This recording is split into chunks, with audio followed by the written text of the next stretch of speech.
Good evening and welcome to our Friday edition of News Geelong, and tonight we're at the home of the South Barwon Swans here at McDonald Reserve in Highton. And you can see the club extensions that are being done in the background. Scope CEO Jennifer Fitzgerald has a value-driven approach in her work in the disability, health, aged care and community sectors for over 30 years. News Geelong speaks with Jennifer about Scope. The work of Scope, can you tell us a little bit about what you do? Certainly. Look, we're one of the largest disability service providers in Victoria. We're statewide. We support over 7,000 people and their families, right through the whole age spectrum. So we have therapy and psychology services. We're in kinders, in schools, in childcare facilities. We have supported employment and open employment. We have accommodation, respite, and also day and lifestyle programs. So a very diverse range. We have over 1,200 staff. 250 of those are supported employees, and we work with many organisations in the community across the state to undertake events like this. And it's no different to any other event with any people that are not so-called disabled, is it? That's exactly right. Look, our key message is see the person, not the disability. We want people with a disability to reach their full potential in welcoming and inclusive communities. That's our mission, and this is part of it being delivered today. The Who's Who Portrait Prize honours Jules Francois Archibald's connection to the Geelong region and aims to encourage and inspire young artists to celebrate people from our region creating likenesses of their heroes, ranging from sporting heroes, community leaders, mums and dads and their teachers. Ian Nichols reports. We're standing on the busy corner of Weddell Road and Church Street in Geelong West, and there's a monument here, and I'll bet you can't tell me what it is. It's a monument to the great benefactor James Archibald, the man who gave us the prized Archibald Art Prize for portraiture. He was born on this site way back in 1850. And today, the kids from schools all around Geelong are paying their respect to the Archibald Prize with their own portraits now on display at the Geelong Gallery. And we're talking with the educator, Gail Frost. This is an annual prize competition that we have in joint with the Geelong Advertiser. It's run through school programs, and we have an educational kit that supports schools in running it, and this year we had some workshops in the gallery with Leanne Goff, who's a regional portrait artist as well. So it is growing and growing. This year we had over 500 entries to judge this year, which was a really large task. Well, we've spent a little bit of time looking at 170 of them, and there's so much fun just trying to recognise some of them very famous names.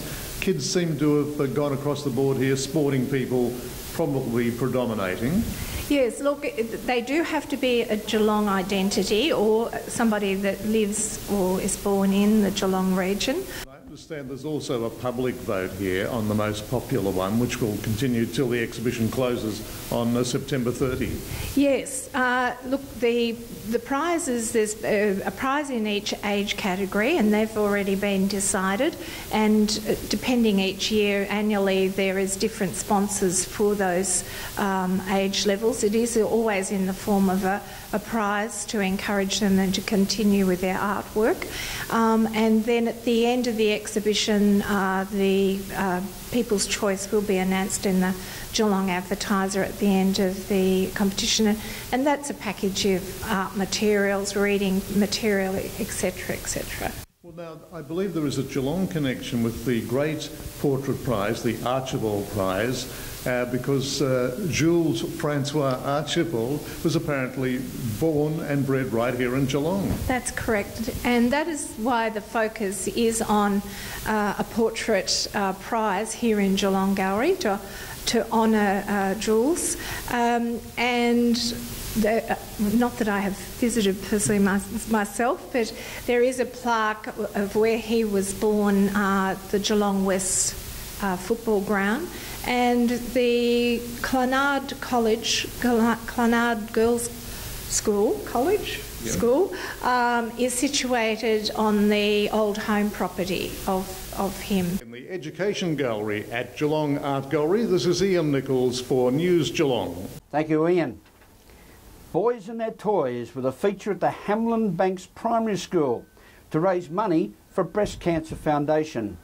There was 130 hot rods that were on display, including a 1934 Ford Coupe utility, the first ute built in the world. Compliments of Lewis T. Bant, who designed and built the first utilities back in the 1930s. Meryl Friend has more. We're here at the Hamlin Banks Primary School for Buxton's Hot Rod Day, and we're joined with Justin and Luke. Is that the right way around? Now, brothers down here. Now, first of all, why did you decide to put on this event?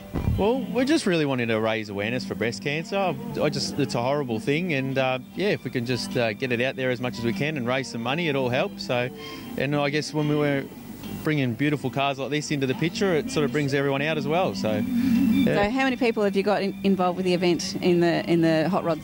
Oh, look, we've got over 100 cars here today, which is a great turnout, and I'm not sure how many people we've got, but yeah, no, it's really good so far. Now, you've got a bit of a story about this beauty old ute. Yes, I'm very fortunate to have a really good friend who's built this ute up. It's the very first ute that was ever made, a 1934 Ford ute. It's got a 302 Windsor. It goes quite well. It's actually picked the front wheel up when drag racing one day. So, yeah, obviously not me driving it, my friend, of course. But, yeah, so very lucky to have that here in Geelong on the day. All right, and the involvement here today, how much time has it taken to get it all together? Probably a couple of months now, which has been good, but with a good guy like him working for us, it's been a smooth process, so it's been good.